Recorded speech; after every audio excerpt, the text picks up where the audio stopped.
ஹரஹர சங்கர ஜெய ஜெயசங்கர. ஒரு நாள் சந்திரமௌலீஸ்வரர் பூஜை பண்ணி முடிச்சுட்டு பிரசாதம் கொடுத்துட்டு இருந்த சமயத்தில் சிவலிங்கத்து மேலே சாத்தியிருந்த வில்வ சரம் ஒன்று எடுக்கிறார் மகாபெரிவா. தனக்கு பக்கத்தில் இருந்த அணுக்க தொண்டர் ஒருத்தர்கிட்ட அதை கொடுத்தார். இந்த சரத்தில் எத்தனை வில்வதளம் இருக்குன்னு எண்ணு அப்படின்னார். சரத்தை பவ்யமாக வாங்கின்ற தொண்டர் அதில் கட்டியிருந்த வில்வத்தை மெதுவாக நகர்த்தி ஒவ்வொன்றா எண்ணினார். பெரிவா, இதில் ரொம்ப சரியாக 48 வில்வதளம் இருக்குன்னார். சரி, நல்லது, இந்த சரத்தை எடுத்துகிட்டு போய் மேனேஜர் ரூமில் கேலண்டர் ஒன்று மாட்டியிருக்கே, அதில் சாத்தி வை. அப்படியே இன்னைக்கு என்ன தேதின்னு பார்த்து குறித்து வச்சுக்கோ, உத்தரவு மாதிரி சொன்னார் மகாபெரிவா. அப்படியே செய்கிறேன் பெரியவான்னு அந்த தொண்டரும் சொன்னார். அப்போ அங்கே இருந்தவாளுக்கும் சரி, பெரியவா எதுக்காக இப்படி ஒரு விஷயத்தை செய்ய சொன்னார்னு தெரியாது.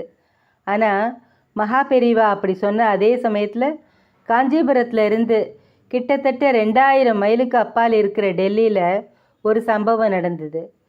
பெரியவாளோட பக்தர் குடும்பம் ஒன்று டெல்லியில் இருந்தது. அவள் பல வருஷத்துக்கு முன்னாடி ஒரே ஒரு தடவை தான் பெரியவாளை தரிசனம் பண்ணியிருந்தா. ஆனால் ஒவ்வொரு நாளும் தினமும் கார்த்தால எழுந்ததும் மகாபெரிவாளை மனசார கும்பிடுவா. இந்த மாதிரி இருந்த பக்தர் குடும்பத்துக்கு ஏதோ பகவானோட சோதனை மாதிரி ஒரு பிரச்சனை வந்தது. அந்த பக்தரோட ஆத்துக்காரிக்கு சாப்பிட்டது ஜீரணமாகறதுல ஏதோ சங்கடம் ஏற்பட்டுடுத்து. என்ன சாப்பிட்டாலும் கொமட்டுண்டு வெளியில் வந்துடுறது. பித்தமாக இருக்கலாம், சாப்பிட்டது ஒத்துக்கலை போல இருக்குன்னு ஒரு வாரத்துக்கிட்ட சரியாக கவனிக்காமல் இருந்தா. கிட்டத்தட்ட 10 நாளைக்கு அப்புறம் அந்த உபாதை தொடர்ந்ததுக்கு அப்புறம்தான் கொஞ்சம் பயம் எட்டி பார்த்தது. அதை விட முக்கியம், ஆரம்பத்தில் சாதம் சாப்பிட்டா மட்டும்தான் குமட்டல் வந்த நிலை மாறி தாகத்துக்கு தண்ணி குடித்தா கூட கொமட்டிண்டு வாயில் எடுக்கிற அளவுக்கு நிலைமை மோசமாயிடுது. டாக்டர் கொடுத்த மருந்து மாத்திரைகளை சாப்பிட்டதுக்கு அப்புறமும் கொமட்டல் தொடர்ந்துட்டே இருந்தது. அந்த தம்பதி ரொம்ப பயந்து போயிட்டா. மறுநாள் டாக்டர்கிட்ட போய் எல்லா டெஸ்ட்டையும் செஞ்சு பார்த்துடலாம்னு மனைவி கிட்ட சொன்னார் பக்தர்.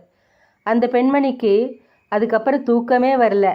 மறுநாள் டாக்டர் என்ன சொல்வாரோங்கிற பயத்திலேயே உட்காந்துட்டு மகாபெரிவா படத்தையே பார்த்துட்டு இருந்தா. முன்னால் நின்று வேண்டின்ட்டும் இருந்தா. டாக்டர் எனக்கு ஒன்றும் இல்லைன்னு சொல்லிட்டா, நான் காஞ்சிபுரத்துக்கு வந்து உங்களை தரிசனம் பண்ணுறேன்னு வேண்டிண்டா. அப்போது அவள் மனசுக்குள்ள, பயப்படாத, நான் இருக்கேன், நீ தினமும் சுவாமியை வேண்டிண்டு ஒரு வில்வதளத்தை உள்ளுக்கு எடுத்துக்கோ, 48 நாளைக்கு மறக்காமல் வில்வத்தை சாப்பிடு அப்படின்னு சொன்ன மாதிரி தோணியிருக்கு.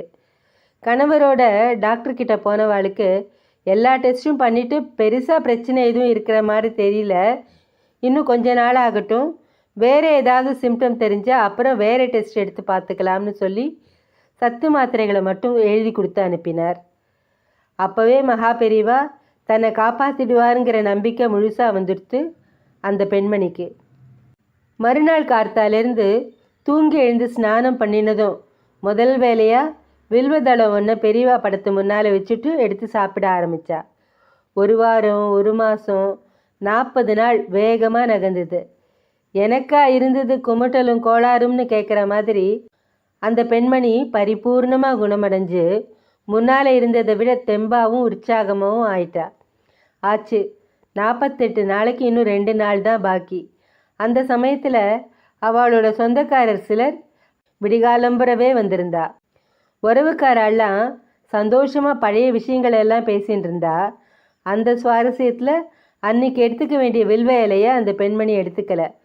மறுநாளும் அதே மாதிரி ஏதோ மறதியில் வில்வத்தை எடுத்துக்கலை.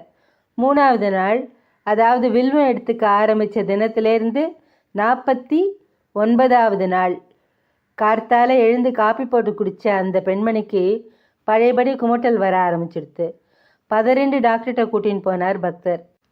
இந்த தடவை இவ வாயில் எடுக்கிறப்போ லேசாக அதில் இரத்த கசிவும் கலந்துருக்கிற மாதிரி தெரியறது. என்ன பிரச்சனைங்கிறது டெஸ்ட்டு ரிசல்ட் எல்லாம் வந்ததும் தான் சொல்ல முடியும். அடுத்த வாரம் கூட்டிகிட்டு வாங்கோன்னு சொன்னார் டாக்டர். வீட்டுக்கு திரும்புகிற வழியில் அந்த பெண்மணிக்கு தான் பெரியவா கிட்ட வேண்டின்றதும் 48 நாளில் 2 நாள் வில்வம் சாப்பிட மறந்துட்டதும் ஞாபகம் வந்தது.